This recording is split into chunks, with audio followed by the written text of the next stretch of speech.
போற டோல்கேட்ல ஒரு secret spot இருக்கே, அதுதான் ஹோட்டல் பாண்டியாஸ். டேஸ்ட் பத்தி சொல்றதுக்கே வேர்ட்ஸே இல்ல. ஃபர்ஸ்ட் பைட்லயே ஷாக்கு. ஆர்டர் பண்ணது chicken fried rice, chilli chicken. ஒன்று சொல்றேன், ஸ்பைசியா இருந்தாலும் மவுத்ல ஃப்ளேவர் பர்ஸ்ட்.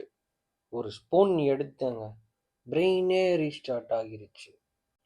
ஃப்ரெண்டு கிட்ட சொன்னேன், இந்த டேஸ்ட்ல மேஜிக் இருக்கு தெரியுமா? அதுக்கு அவன் சொன்னான், பில்லு கம்மியா இருக்கா? நான் சொன்னேன், பில்லை விட ஃபீலிங்ஸ் அதிகமாமே. போற டோல் டிராஃபிக்ல நேரம் எப்பவுமே போகும். ஆனா ஹோட்டல் பாண்டியாஸோட ஃபுட்டை சாப்பிட்டா மூட் இம்ப்ரூவ் ஆகும். ஸோ போர் டோல்கேட்க்கு வந்தா ஹோட்டல் பாண்டியாஸை மிஸ் பண்ணக்கூடாது. Taste top class, rate pocket friendly, experience full satisfaction. ஒரு விசிட் பண்ணி பாருங்க, மீண்டும் வராம இருக்க மாட்டீங்க.